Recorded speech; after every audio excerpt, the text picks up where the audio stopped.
Bonjour Laurent Saint-Martin-Tillet, vous êtes directeur général France de la start-up Truphone. Vous avez mis au point une solution qui est brevetée et qui permet de mettre fin à la problématique des frais d'itinérance pour les entreprises, le fameux roaming. Comment ça fonctionne? Est-ce que vous pouvez nous en dire plus? Bonjour. On n'est déjà pas une start-up, puisque en fait, Truphone existe depuis 2006, d'accord, sur d'autres marchés.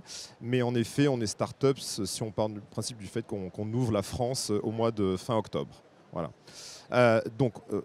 Cette société a investi 500 millions d'euros dans les infrastructures. On est un opérateur global, d'accord, et on est présent en propre dans 9 pays.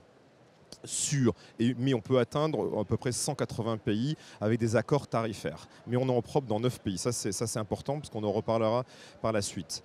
Donc notre offre, qu'est-ce qu'elle est notre offre? On va un peu révolutionner le monde de la carte SIM. On a aujourd'hui un accord mondial avec Apple, d'accord. Et aujourd'hui, tous les derniers devices qui arrivent, que ce soit Samsung, Apple, vous avez un dual SIM, c'est-à-dire une carte SIM en plastique, d'accord, et une carte SIM virtuelle, ce qu'on appelle embedded. Aujourd'hui, les opérateurs, qu'est-ce qui se passe? Les opérateurs sont propriétaires de la carte SIM, donc vous êtes loqué avec un seul opérateur. On parle de roaming, c'est important parce que vous avez expérience utilisateur qui est importante et vous avez tout ce qui est solution, technicité. Donc, qu'est-ce que veulent plus les gens en fait quand ils voyagent? Aujourd'hui, vous êtes toujours à la recherche quand vous voyagez. On peut prendre en dehors de la zone euro, par exemple, aux États-Unis. Vous êtes toujours à la recherche d'un Wi-Fi.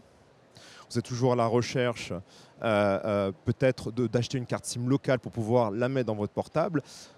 Et vous ne savez pas à la fin combien ça va vous coûter en termes de roaming. Donc le roaming, c'est à la fois simple et à la fois complexe parce qu'il y a des coûts cachés. Voilà. Et nous, on répond à cette problématique d'un point de vue expérience utilisateur. Alors, notre solution, c'est quoi? Sur les 9 pays où on est présent, quand vous arrivez aux États-Unis, votre portable se met automatiquement sur un numéro local. Donc dans ces 9 pays, vous avez un numéro local attribué. Ça veut dire quoi? Ça veut dire que quand vous arrivez aux États-Unis, votre téléphone se met sur ce numéro, c'est comme si vous habitiez aux États-Unis. Donc il n'y a plus de coût. Donc là, si on prend l'exemple par exemple d'un voyageur d'affaires qui est habitué à des déplacements internationaux, il peut avoir un numéro local dans 9 pays? Absolument. Tout notre service est basé là-dessus. Que ce soit avec une carte SIM physique, parce qu'on délivre des cartes SIM physiques qui ont le même service, et effectivement, on est les seuls, quasiment les seuls à avoir une plateforme de eSIM. La eSIM, c'est ce qui va révolutionner le monde des télécoms. Aujourd'hui, vous avez, si on prend comme exemple dans l'évolution des choses sur le digital, vous aviez, à l'époque, vous alliez dans la boutique d'à côté, acheter votre CD. Aujourd'hui, c'est quoi? Aujourd'hui, c'est Spotify. Votre DVD, vous allez l'acheter à la Fnac. Aujourd'hui, c'est Netflix.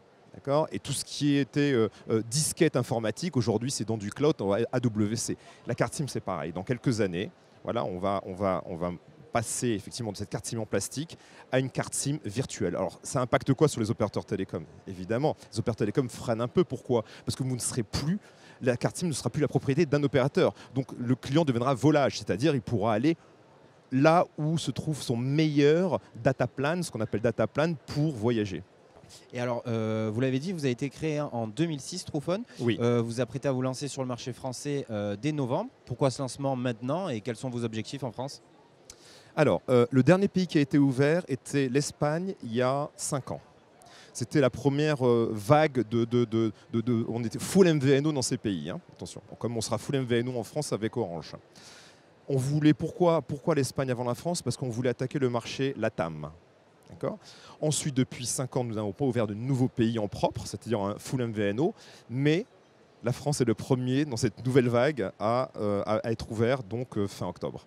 Et si on prend des perspectives, les prochains pays seront dans la zone APAC.